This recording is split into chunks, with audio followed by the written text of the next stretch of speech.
How to prevent AI from taking your job. So, I want to talk about a practical way for how you can reinvent yourself as a senior techie or tech leader in the age of AI to still make money and create a new career path for yourself. And I'm going to give you an example from my story. And we'll also get to define what does it mean to be wealthy, what is the actual definition of money, and what is the most real definition of money in an age where we're questioning everything, right? Every concept that we are learning about the world, it's all being put out on the table, it's all being looked at again, and somehow we will touch on the nature of reality. And this is kind of a continuation of the topics that I touched on in the last episode, where we talked about being able to create our own reality. What does that mean in practical terms, and how we can do it, and how we can create the reality that we want? We're going to talk about this today. So, first, a little bit of a story. After 10 years of working in IT and tech, I started off as a developer and tester and then moved into project management and solutions architecture. I decided to quit my corporate job and go travel and grow my business on this path. I wanted to get more money, to get more freedom, and be able to travel and be with my family. So in 2023, I decided to walk away from my corporate job. And in the first year, I had some success in business. I was able to make some money. I was able to prove that I can make more money in business compared to my career.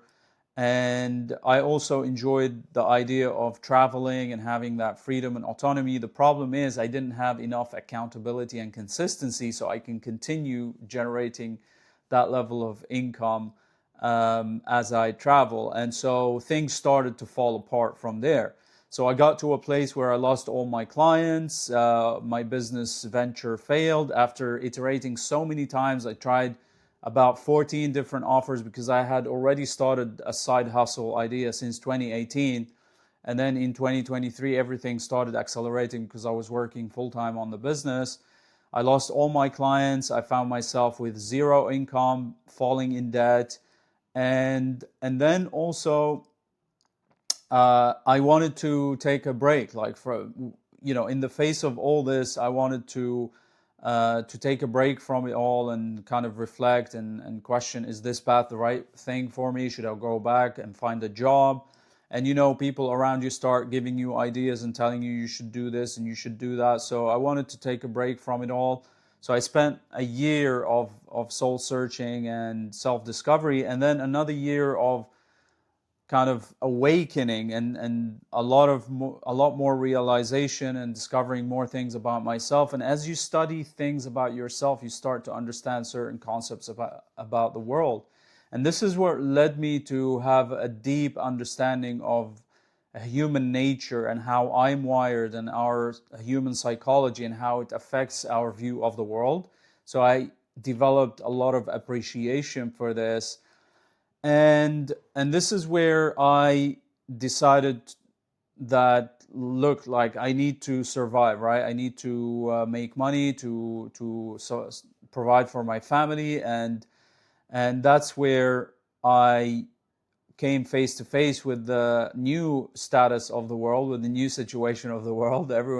All of the companies are laying people off because of AI. It's become so difficult for senior techies like us. I worked in enterprise content management systems, and delivering projects in that. So, but it seems like those are not in demand anymore, and the whole focus shifted towards AI.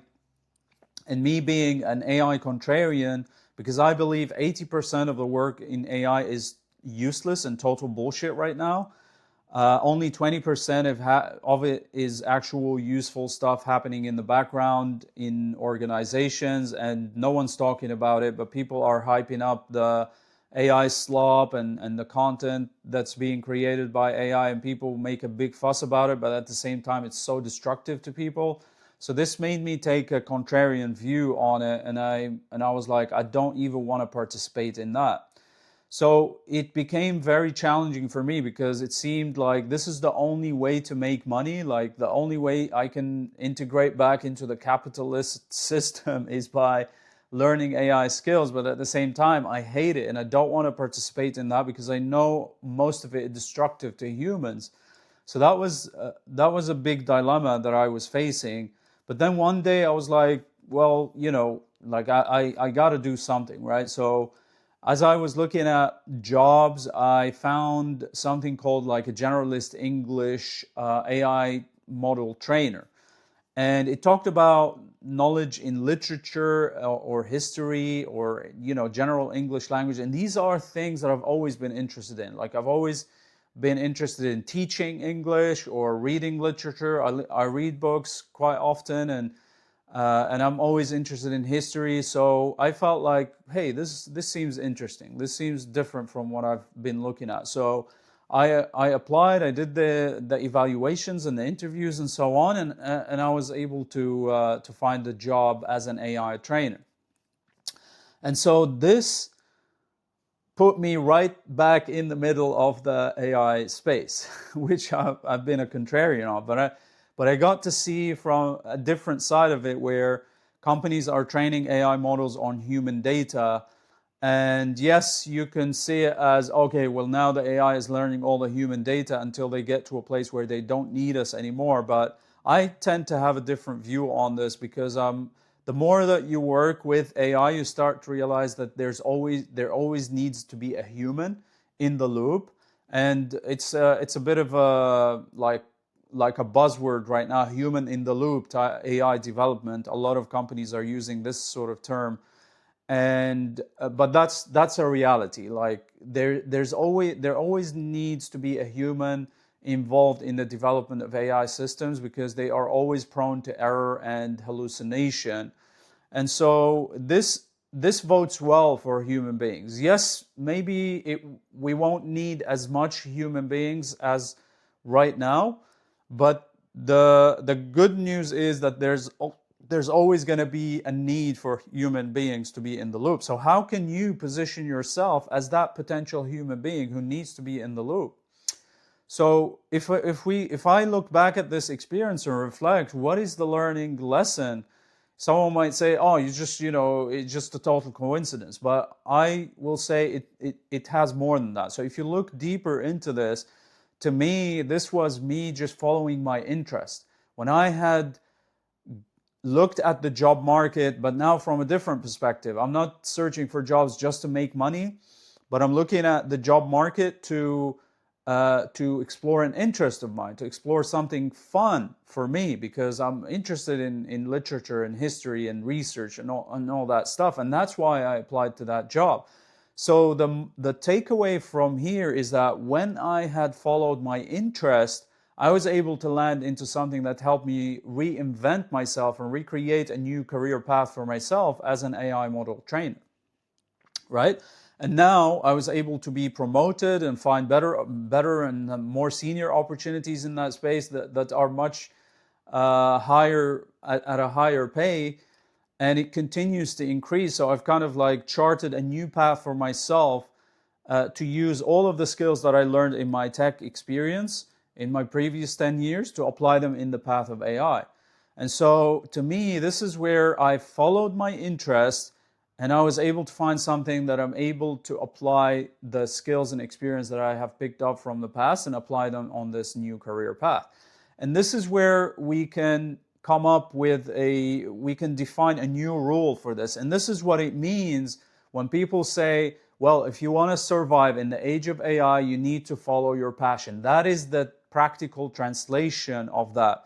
Why? Because in the age of AI, with so much competition, when you are competing with a machine that is maybe 10x or 20x more competent than you in information processing, data processing, in terms of productivity, we're not talking about intelligence, because my thesis, and that's something I touched on in my last episode, is that human intelligence and emotional intelligence is something that is probably near impossible to recreate the level of emotional intelligence.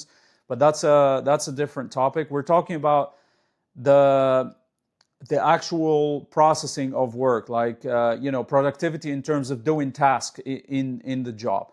You're competing with a machine that is much more capable and much more productive. So the only way for you to compete with such a thing, you can't come and say, "Oh, I want to do this job just to make money." You're not going to have that level of energy and motivation and drive to do the exercises or do the tasks to the highest level possible. So the only solution for this is to do something that you truly love, enjoy, because that's going to give you the longevity and the energy to go in and fully immerse yourself in that thing and do an absolute amazing job in that. So passion and interest are an absolute key, and that's the only thing that's going to give you a competitive edge in the age where there's so many job applicants applying to the same jobs. And then you're also competing with AI. So you're competing with other human beings who are applying to the very few amount of jobs available in the market, but also you're competing with the machine as well. So passion and interest are what really motivates you and will give you that drive to perform and exceed in performance in whatever path that you follow, whether it's a job or it's a business idea that you're following. And this is where we come to the idea of alignment. You always want to find something that is truly aligned for you, because that's the true source of energy that's going to give you that drive to move forward. And here, when we start to see more and more people following their passion, it starts to give a different meaning to life. Like, when you start following this, you start to care less about the money. You feel like, well, money is coming anyway, because that's been my experience as well. Every time I had followed my interest and my passion, I've created new opportunities where money is created. And the biggest takeaway for me from these past 3 years is that I was always afraid of being broke and being in debt. I felt like it was death for me. I felt like I'm going to die if I go in debt. I felt like I'm going to die if I don't have an income or a job. But the truth is, when those things happen, I was like, I'm still alive. I'm still breathing, right? I'm not really dead. I'm living through this experience, and I'm okay, and I'm still able to think and wake up the next day and work and take actions. So what felt like death turns out to be a whole illusion. And I felt like this whole money thing, everything that I've learned about money is not true. Like, I thought that, money is like the lifeline of human beings. If you don't have money, you will die. Money is important, right? But to me, it felt like truly death, and I was able to debunk this kind of belief that I had. And that's where I started to see the true meaning of money. Like, when I went in debt, I was like, well, I'm minus 15K in my bank account, but I'm still alive, and I'm still active in society. So, and someone maybe might have like 100K in debt, and they still live a lifestyle of a celebrity, maybe going from hotel to hotel and still enjoying life. And you see that a lot, like in celebrities who are used to a certain lifestyle, they will be in debt and they still maintain that lifestyle. So being broke and being in debt is a very subjective thing. And someone might be in debt and go homeless and live on the streets and just maybe not even have any debt, but just because they don't have a job, they will go homeless and live in the street. So that the idea of being in debt and being broke is very subjective, and it's like every human being has a different definition to it. So it's not true that it's detrimental to one's life. And that's really the main takeaway. So I realized that money is just a symbol that we associate, and those bank accounts are just a kind of a signal or a construct. It's a construct that we use to measure where we are in the capitalist system. It doesn't mean that you are valuable or not valuable as a human being if you have this or not. The problem is that we have learned to look at everything from a capitalistic perspective, and that's okay, because we need capitalism to survive, to create the life that we want. But the main idea is to put money in its place, like to see it as what it is, as a tool, as a method for us to grow and create things in life, and not as something to worship. And that's kind of the philosophy that many people follow. They put money first and they act based on that in every facet of their lives.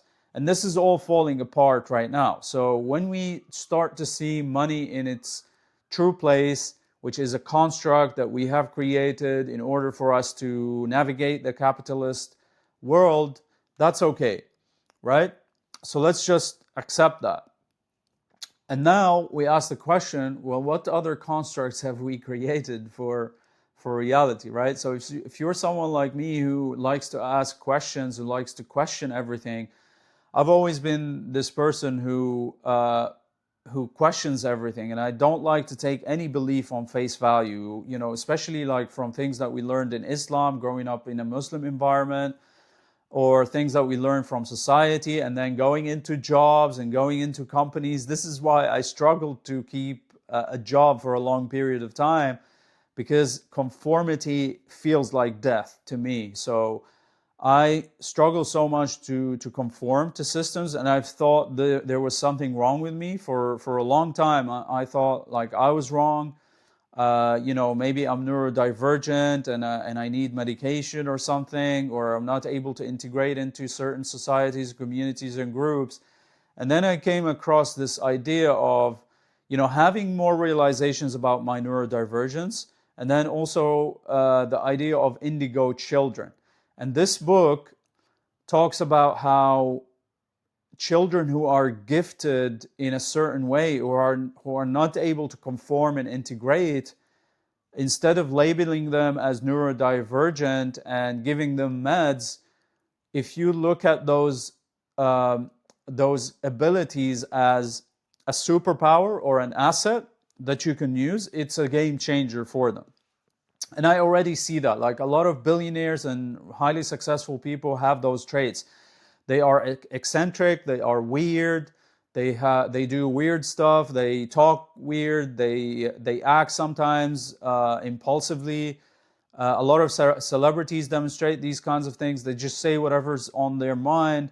And so when these abilities are used in the right way, they can turn someone into such a unique individual. And there's such a thin line between those two. Like, if a normal person starts acting crazy tomorrow on the street, people will call them crazy. But if they were like a multimillionaire and a billionaire, they'll be, oh wow, they are so special. People start to justify their attraction towards those people because now they have something to show for it. And that's how society operates. We always need social proof. We always need materialistic proof to recognize someone.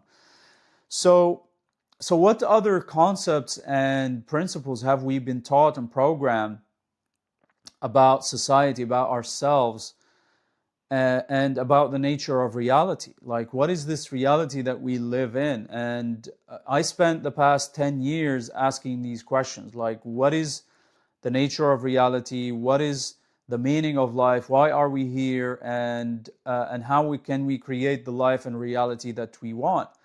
And through the study of work of people like Joe Dispenza, for example, who talks a lot about quantum physics and quantum realities and how those connect to each other, and how you can access those through meditation, and how prayer actually works. And then reading through the studies of or the works of Neville Goddard, who talks about the Bible and how it's the journey of the human psyche.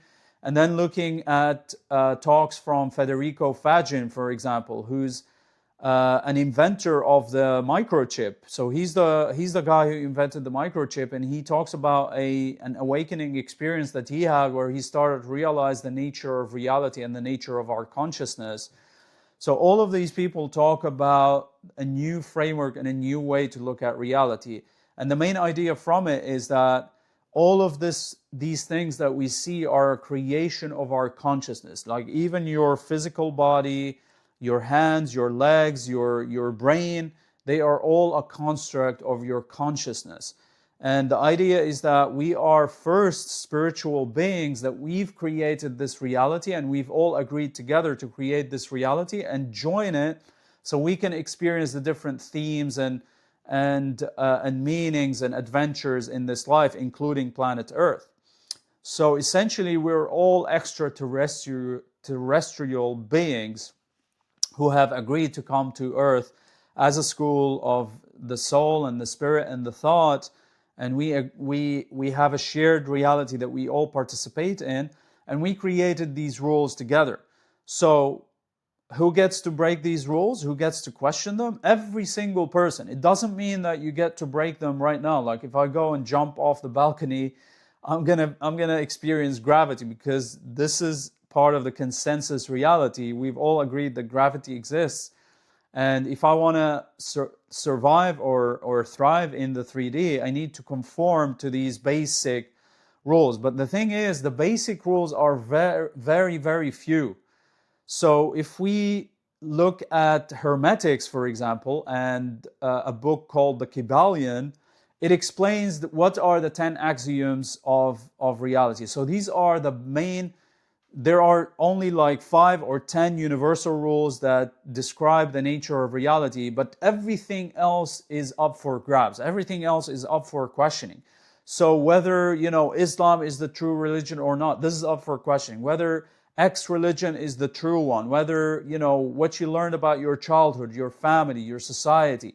So all the principles and beliefs that we have learned, they should be questioned, because every time we operate from a place of given beliefs and given ideas that we just like take them and operate with them, things get distorted, and we get to a place where we start to clash and start to seek destruction of other human beings. And that's exactly what we're seeing in the world. And all of this is because of distortion in beliefs and distortion in our understanding of the nature of reality. So we need to go back to that truth. We need to truly understand why we are here and how we are all part of the same thing. We are all humans, part of the same consciousness.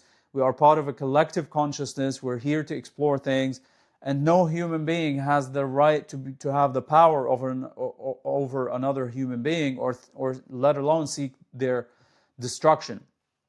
So when we start to see reality from that perspective, we're able to have more empathy and more compassion to other humans, and we seek to understand them, and we start to see where someone is operating from a place of trauma and have empathy towards them and seek the right systems or actions that we can put in place so we can mitigate whatever chaos that is being created by that trauma.